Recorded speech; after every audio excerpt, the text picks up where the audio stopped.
Job chapter 28.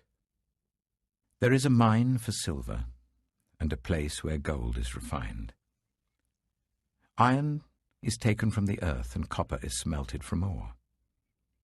Mortals put an end to the darkness. They search out the farthest recesses for ore in the blackest darkness. Far from human dwellings they cut a shaft in places untouched by human feet. Far from other people they dangle and sway. The earth from which food comes is transformed below as by fire. Lapis lazuli comes from its rocks, and its dust contains nuggets of gold. No bird of prey knows that hidden path. No falcon's eye has seen it. Proud beasts do not set foot on it, and no lion prowls there. People assault the flinty rock with their hands and lay bare the roots of the mountains. They tunnel through the rock. Their eyes see all its treasures.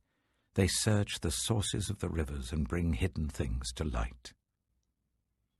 But where can wisdom be found?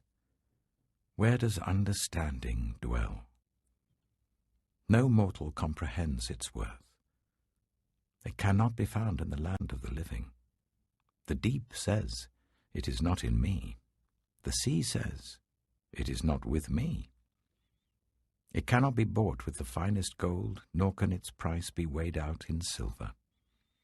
It cannot be bought with the gold of Ophir, with precious onyx or lapis lazuli. Neither gold nor crystal can compare with it, nor can it be had for jewels of gold.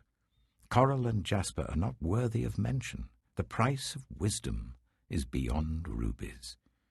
The topaz of Cush cannot compare with it. It cannot be bought with pure gold.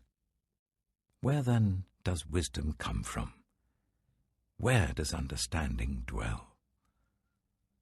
It is hidden from the eyes of every living thing, concealed even from the birds in the sky.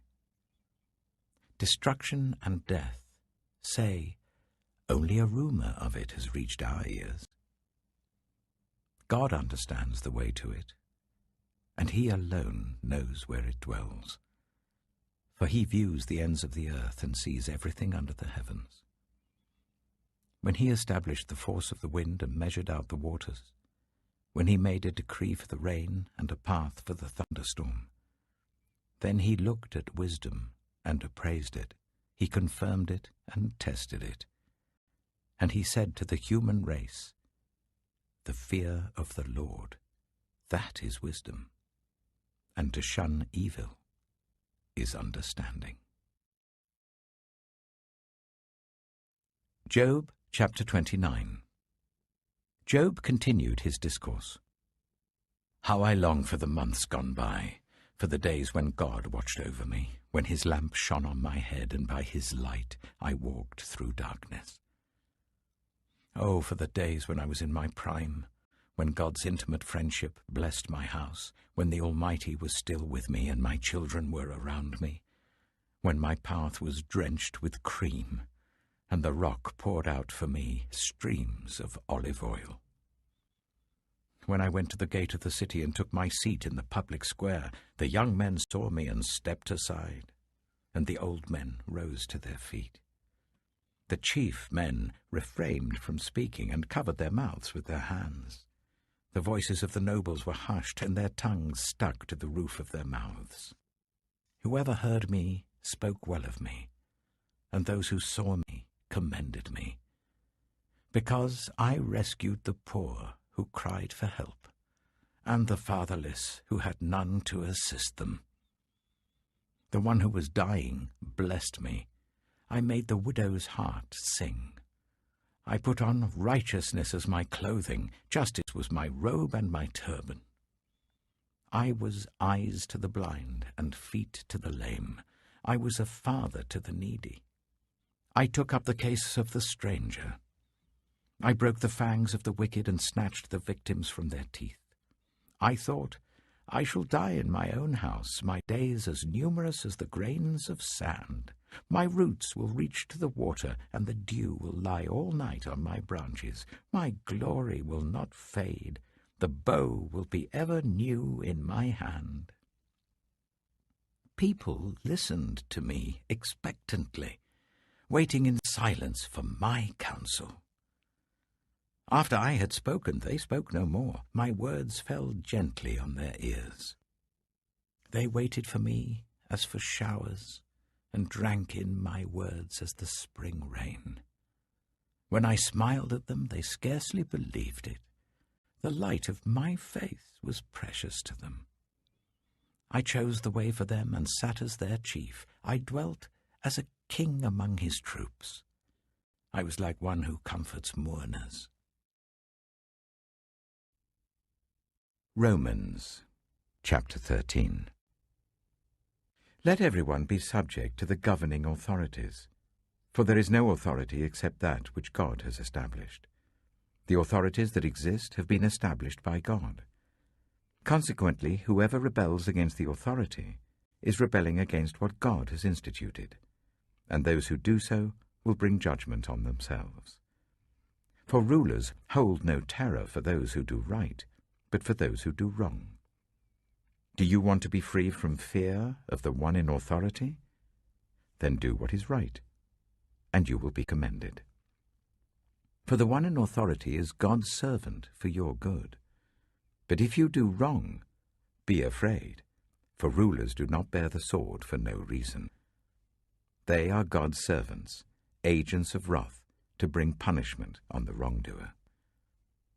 Therefore, it is necessary to submit to the authorities, not only because of possible punishment, but also as a matter of conscience. This is also why you pay taxes, for the authorities are God's servants, who give their full time to governing. Give to everyone what you owe them. If you owe taxes, pay taxes. If revenue, then revenue. If respect, then respect. If honor, then honor. Let no debt remain outstanding, except the continuing debt to love one another. For whoever loves others has fulfilled the law. The commandments, you shall not commit adultery, you shall not murder, you shall not steal, you shall not covet, and whatever other command there may be, are summed up in this one command: love your neighbor as yourself. Love does no harm to a neighbor. Therefore, love is the fulfillment of the law.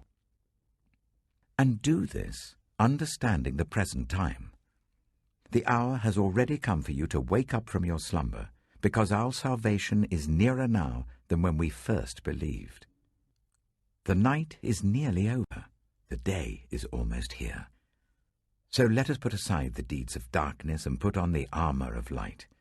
Let us behave decently, as in the daytime, not in carousing and drunkenness, not in sexual immorality and debauchery, not in dissension and jealousy. Rather clothe yourselves with the Lord Jesus Christ, and do not think about how to gratify the desires of the flesh. Psalm 33. Sing joyfully to the Lord, you righteous. It is fitting for the upright to praise him. Praise the Lord with the harp. Make music to him on the 10-stringed lyre. Sing to him a new song. Play skillfully and shout for joy. For the word of the Lord is right and true. He is faithful in all he does. The Lord loves righteousness and justice. The earth is full of his unfailing love. By the word of the Lord the heavens were made, their starry host by the breath of his mouth. He gathers the waters of the sea into jars. He puts the deep into storehouses. Let all the earth fear the Lord. Let all the people of the world revere him. For he spoke, and it came to be. He commanded, and it stood firm. The Lord foils the plans of the nations. He thwarts the purposes of the peoples.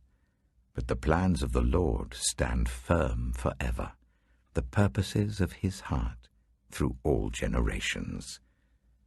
Blessed is the nation whose God is the Lord, the people he chose for his inheritance. From heaven the Lord looks down and sees all mankind. From his dwelling place he watches all who live on earth. He who forms the hearts of all who considers everything they do. No king is saved by the size of his army. No warrior escapes by his great strength.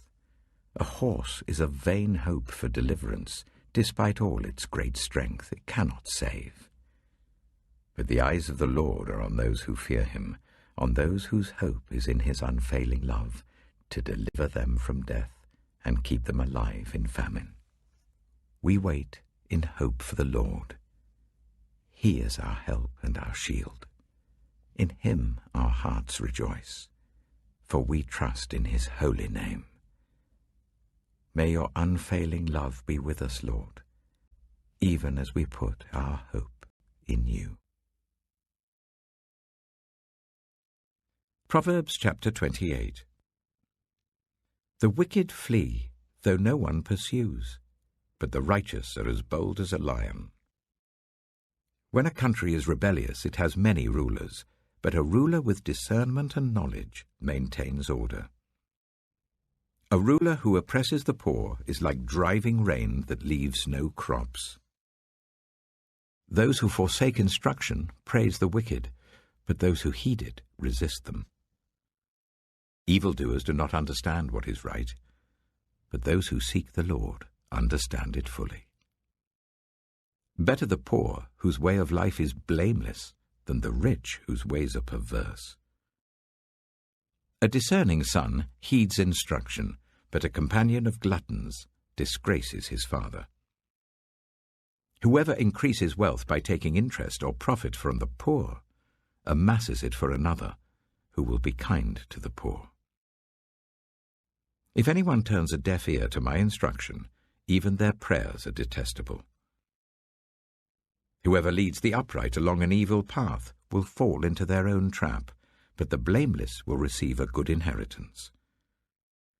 The rich are wise in their own eyes. One who is poor and discerning sees how deluded they are. When the righteous triumph, there is great elation.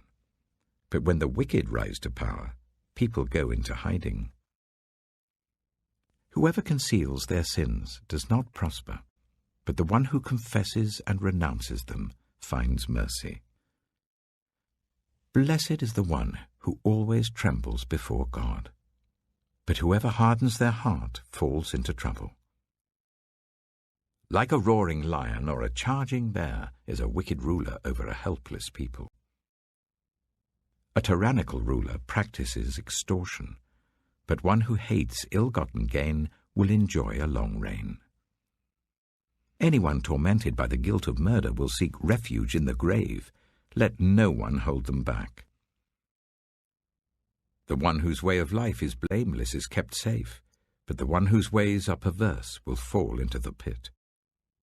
Those who work their land will have abundant food, but those who chase fantasies will have their fill of poverty.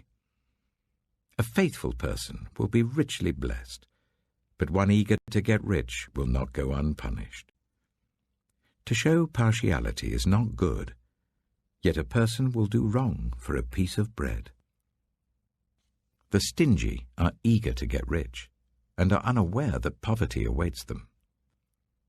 Whoever rebukes a person will in the end gain favor, rather than one who has a flattering tongue. Whoever robs their father or mother and says, "It's not wrong," is partner to one who destroys. The greedy stir up conflict, but those who trust in the Lord will prosper. Those who trust in themselves are fools, but those who walk in wisdom are kept safe. Those who give to the poor will lack nothing, but those who close their eyes to them receive many curses. When the wicked rise to power, people go into hiding, but when the wicked perish, the righteous thrive.